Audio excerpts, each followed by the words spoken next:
ମୁଁ କିଛି ଜାଣିନି ଭାଇ। ଘରର ଯେବେ ସମ୍ପତ୍ତି ବଣ୍ଟା ହଉଛି ମତେ ବି ସେଥିରୁ ଅଧା ସମ୍ପତ୍ତି ଦେବ, କାରଣ ମୁଁ ଝିଅ ନା। ଆରେ କଣ ହେଇଛି? ଆରେ କିଏ ଫୋନ କରୁଛି? ଭାଇ ଫୋନ କରିଥିଲା, କହୁଥିଲା ଘରର ବିଲ ବାଡି ଘର ସମ୍ପତ୍ତି ସବୁ ବଣ୍ଟା ହଉଛି। ମୁଁ ସେ ଘରର ଝିଅ ନା, କାରଣ ମୋର ବି ଅଧେ ଭାଗ ଅଛି। ଗୀତା, ଗୋଟେ କଥା କହିବି, ଖରାପ ଭାବିବୁନି। ଆଚ୍ଛା, ତମ ବାପା ମା ଯେତେବେଳେ ମେଡିକାଲରେ ପଡନ୍ତି ସେ ପଇସା କିଏ ଖର୍ଚ୍ଚ କରେ? ତମ ଭାଇ ଖର୍ଚ୍ଚ କରେ। ଆଚ୍ଛା, ତମେ ତ କେତେବେଳେ କୁହନ୍ତନି ଯେ ସେଥିରୁ ଅଧା ପଇସା ମୁଁ ଦେଇଦେବି ବୋଲି। ପୁଅ ମାନେ ପାଖରେ ଅଛନ୍ତି, ପୁଅ ମାନେ ଖର୍ଚ୍ଚ କରିବନି ଆଉ କିଏ କରିବ? ଘରର ଖର୍ଚ୍ଚ ସବୁ ସିଏ ଏକେଲା ଉଠାଏ।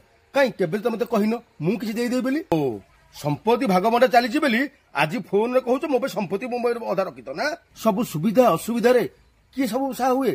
ତମ ଭାଇ। କାଇଁ କେବେ ତମେ ତ ତାଙ୍କ ସୁବିଧା ଅସୁବିଧା ଛିଡା ହେଇନ? ଓହୋ, ଆଜି ଘର ଜମି ବଣ୍ଟା ହଉଛି ବୋଲି ମୁଁ ଭାଗଟା ଧରି ପଳେଇ ଆସିବି। ଯଦି ତମେ ସୁବିଧାରେ ତାଙ୍କ ପାଖରେ ଛିଡା ହଉଛ, ଅସୁବିଧା ତମେ ତାଙ୍କ ପାଖରେ ଛିଡା ହଉନ, ଆଜି କୋଉ ହିସାବରେ ତମେ ସମ୍ପତ୍ତି ମାଗୁଛ? ଗୀତା, ଭଗବାନ ଆମକୁ ଯେତିକି ଦେଇଛନ୍ତି ସେତିକି ଶାନ୍ତି ହବାଟା ବହୁତ ଭଲ, ବୁଝିପାରୁଛ ନାଇଁ? ଏଇ ଶ୍ୱଶୁର ସମ୍ପତ୍ତି ଆଣିକି ଆମେ କୋଟିପତି ହେଇଯିବା ସେ ଭାବିବା ନୁହଁ, ଭଲ ନୁହଁ। ଆମକୁ ଭଗବାନ ଯେତିକି ଦେଇଛନ୍ତି ସେତିକିରେ ଶାନ୍ତି ହୁଅ, ଦେଖିବ ଏ ଜୀବନଟା ଭଲରେ କଟିବ। ତାଙ୍କ ସମ୍ପତ୍ତି ତାଙ୍କ ପାଖରେ ରଖ, ଆମ ସମ୍ପତ୍ତି ଆମ ପାଖରେ ରଖ। ମୋର ଭୁଲ ହେଇଯାଇଛି, ମୋର ସେ ସମ୍ପତ୍ତିର କିଛି ଭାଗ ଦରକାର ନାହିଁ। ସବୁତିକ ସେଟା ତମର ଅଧିକାର, ସେ ସମ୍ପତ୍ତି ତମେ ରଖ।